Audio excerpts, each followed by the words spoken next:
할렐루야. 주일 강단 말씀 6월 27일 주일 강단 말씀 보도록 하겠습니다. 이번 주 강단 말씀 제목은 지략을 쓰는 요셉입니다. 창세기 42장 16절에서 38절까지 말씀. 네. 하나님이 요셉을 통해서 지략을 행하게 하십니다. 우리에게 왜 지략 또는 전략이 왜 필요하겠습니까? 전도 전략 필요한 것은 현장을 살려야 하기 때문에 그래요. 불신자들은 아무리 노력해도 해결할 수 없는 이 영적인 문제, 죄의 문제, 이 사단의 권세를 이길 수 없죠. 그렇기 때문에 현장에서 그리스도 운동을 해야 됩니다. 오직 그리스도만이 이 사단을 결박하고 꺾을 수 있어요. 그리고 말씀 운동만이 사단이 속이는 우상을 무너뜨릴 수 있습니다.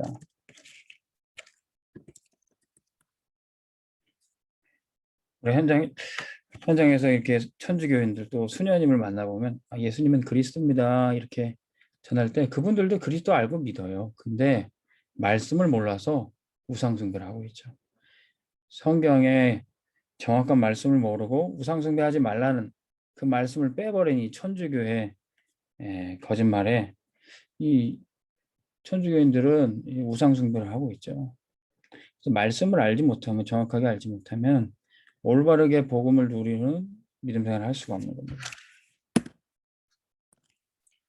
현장에 그리스도밖에 답이 없어요. 그리스도가 바로 유일한 답입니다. 이것을 전하기 위해서 우리에게 지략과 전략이 필요한 겁니다. 약이란 것은 알고 먹으거나 모르고 먹으나 약이 됩니다. 어린아이에게 약을 먹일 때 이 약을 먹어야 감기가 낫고 열이 떨어지는데 아이가 먹지 않으려고 해요. 그럼 어떻게 합니까? 지략을 써야 되죠. 네.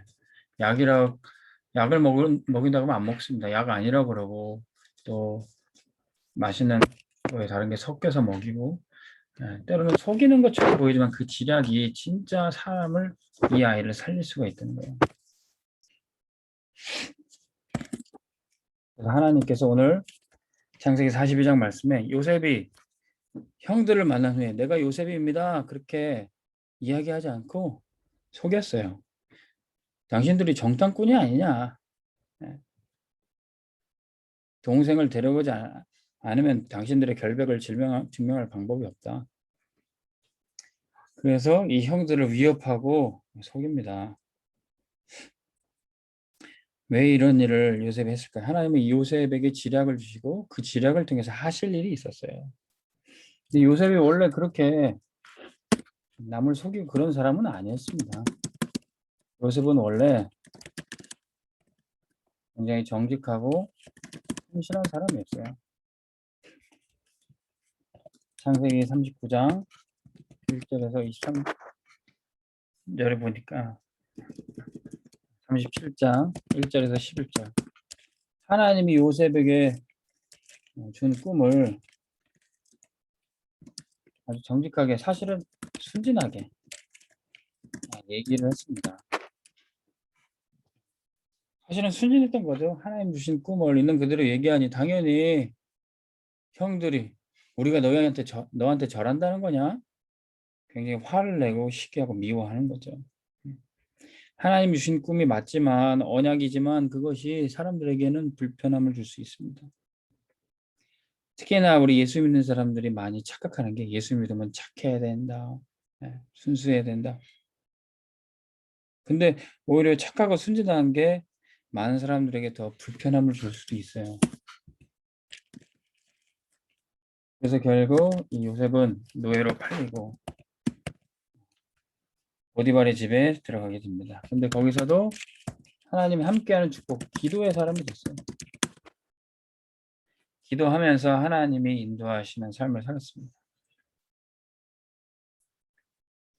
그런데 어땠습니까? 보디발의 아내가 요셉을 유혹하고 요셉을 유명에 쓰였습니다. 사실 그것도 모르고 요셉은 사실 순진하게 당한 거죠. 착하게 당한 겁니다.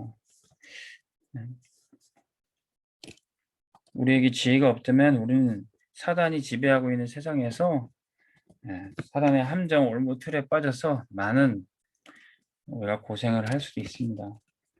그러나 그런 상황 가운데서도 요셉은 창세기 40장 1절에서 23절 인내의 사람으로 거듭나게 되는 거죠. 그리고 결국 장관에게 답을 주고 바라 왕에게 앞에 서서 그 꿈에 답을 주게 됩니다. 요셉은 답을 주는 사람이 되었어요. 근데 세상 모든 사람에게 이렇게 정직하게 성실하게 답을 주면 다 그 답을 그대로 받는 게 아니라 세상이 악하니까 또 세상이 거짓이 가득하니까 그것이 소용이 없을 때가 있어요. 그래서 때로는 지략이 필요한 겁니다. 하나님은 요셉을 통해서 이 형들에게 지략을 쓰게 하시는 거예요. 이 지략을 어떻게 됩니까? 이 형들은 회개하게 돼요.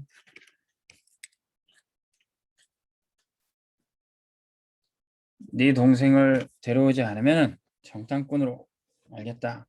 그래서 그 시므온 형제 중에 시므온이 먼저 잡혀 있었어요. 그런데 이제 곡식이 떨어지고 다시 곡식을 구하러 가야 되는데 이제 형제들이 얘기합니다. 우리가 베냐민을 데려가지 않으면은 곡식도 얻을 수 없고 우리의 결백을 증명할 방법이 없다. 그래서 야곱은 아주 화를 냅니다. 걱정하면서 얘기합니다. 너희가 요셉도 내게서 빼앗고 시므온도 없어졌고 베냐민도 내게서 빼앗아 가려 하는구나. 그 과정에서 이 형들은 우리가 요셉의 그 괴로움을 몰라가지고 요셉의 그 간절히 살려달라는 그 외침에도 우리가 무시했구나. 그러면서 그것 때문에 우리에게 이 벌이 오는구나. 이렇게 회개하게 됩니다. 우리에게 근심이 올 때 사단이 주는 근심은요, 우리를 망하게 하지만 하나님의 주시는 근심은 우리를 영생에 이르게 하는 겁니다.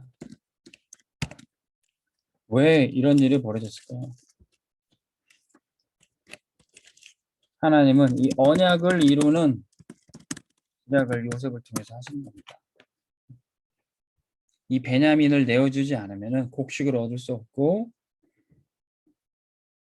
가족들이 다 살 수가 없어요. 성경은 이렇게 아들을 내어줘야 생명을 구할 수 있다는 이 언약을 계속 보여주고 있어요. 왜 하나님이 아브라함에게 네 사랑하는 아들 독자 이삭을 바치라 그랬습니까?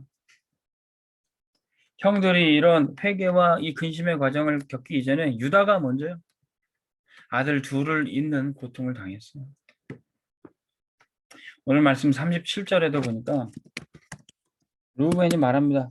아버지에게 아버지 제가 베냐민을 데려오지 못하면 시므온을 데려오지 못하면 차라리 내 두 아들을 죽이세요.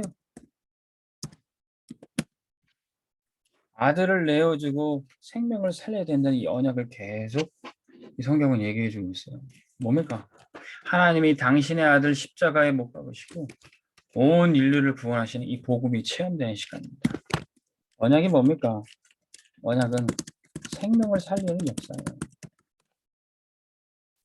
하나님은 이 야곱과 열두 아들을 통해서 세계복음을 해야 되기 때문에 형들의 이런 영적 상태가 이거는 절대로 세계복음을 할 수 없기 때문에 이들의 영적 상태를 갱신시키는 겁니다. 형들이 회개하고 근심 가운데 휩싸이지만 언약의 축복을 발견하게 되는 시간표예요.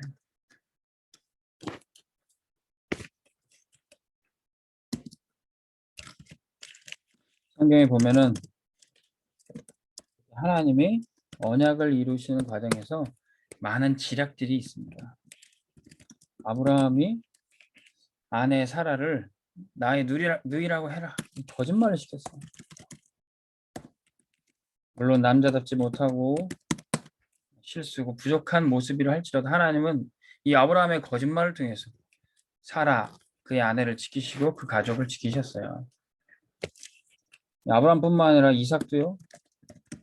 똑같이 와이프를 누이로 속이고 야곱도 아버지 이삭을 속이고 축복을 빼앗고 장자권을 빼앗고 또 삼촌 장일 라반의 양을 속여서 빼앗는 그런 거짓말들을 했습니다.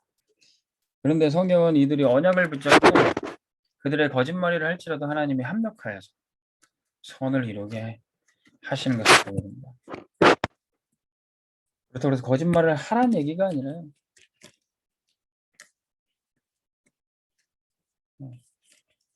거짓말이 아니라 이 라합은 생명 살리는 언약을 붙잡았다는 거예요. 정탐꾼이 그 집에 숨어들었지만 그 정탐꾼을 숨겨주고 이 라합은 구원을 받았습니다. 자신과 자신의 모든 가족들을 살렸다는 거예요. 그리고 또 오바댜는 어땠습니까? 여호와 선지자를 다 죽였던 아방 밑에 신하로 있었는데 이 오바댜는 그 아방 몰래 여호와의 선지자를 50명씩 100명을 굴에 숨겨 먹이고 키웠어요. 자, 이들이 다 속이고 지략을 썼고 거짓말을 했는데 왜 하나님이 이들을 통해서 구원 역사를 행하셨습니까? 그럼 세상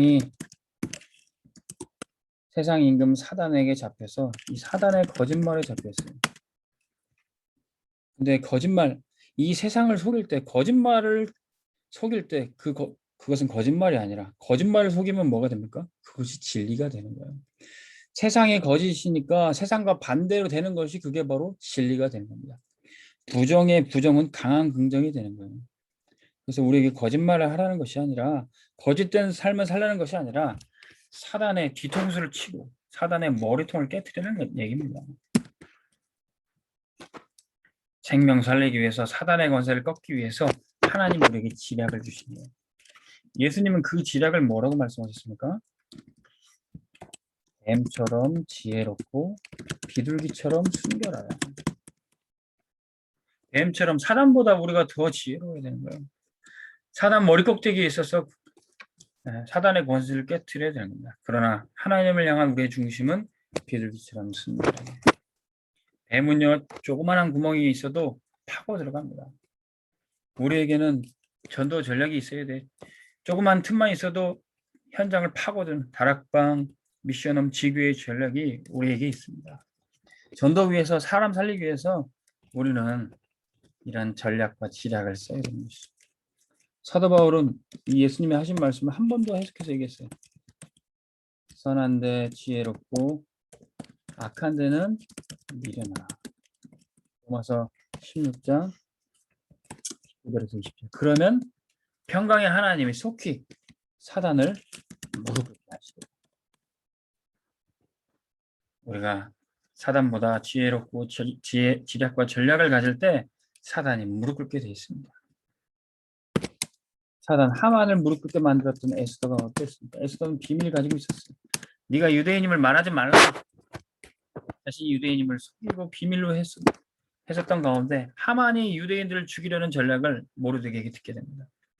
그래서 왕 앞에 생명 걸고 나가 잔치를 준비하고 왕과 하만을 초대했어요. 왕이 도대체 이렇게 잔치까지 준비하고 원하는 게 무엇이냐? 이 왕비 에스더에게 물어봤습니다. 근데 그때도 얘기할 법한데 잔치를 한 번 더 준비했습니다. 그때 다시 하만과 왕을 초대하는 거죠. 이제는 왕이 몸이 달아서 나라 절반이라 주겠다. 사랑스러운 왕비 에스더에게 이야기를 해요. 그때 에스더가 얘기합니다. 하만이 저와 저의 민족 유대인을 죽이려고 합니다. 그 전략을 써서 마침내 그 비밀을 나타내게 되죠. 그때 하만이 두려워 떨면서 에스더 앞에 무릎 꿇고 바지가랑이를 잡고 매달렸어요. 하나님이 우리 렘넌트들 앞에 사단이 완전히 무릎 꿇게 하는 전략을 주십시오. 믿습니다. 일반적으로 우리는 이제 세계 복음화의 전략을 준비해야 되겠습니다.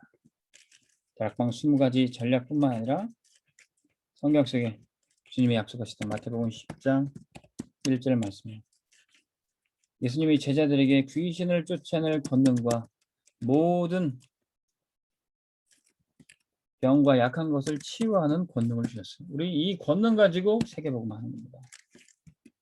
마태복음 9장 37절에서 38절에는 추수할 것은 많은데 일꾼이 부족하다 그랬어. 그래서 추수할 일꾼을 보내달라 기도하라고 하셨습니다.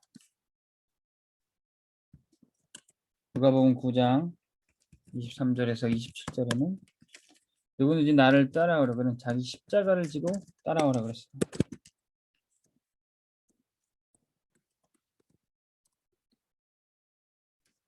어떤 문제도 고통도 주님 따라갈 때 그것은 생명의 역사가 되는 겁니다.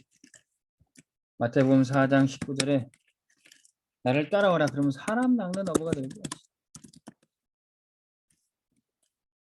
마태복음 10장 40절에서 42절에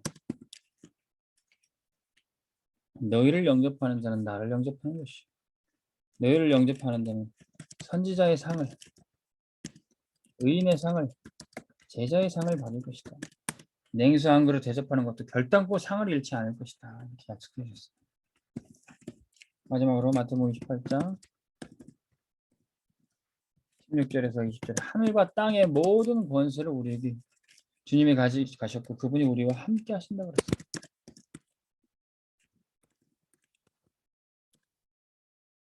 이게 바로 세계복음화의 전략입니다.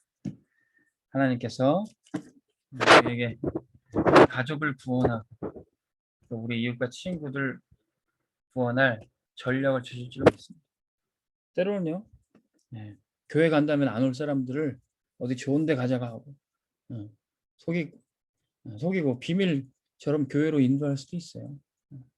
때로는 내 남편이 순진하게 우리가 전도할 게 아니라 정말로 뱀처럼 지혜롭게 세상 사람들보다 더 뛰어나게 우리가 내 남편과 내 가족들을 구원할 수 있습니다.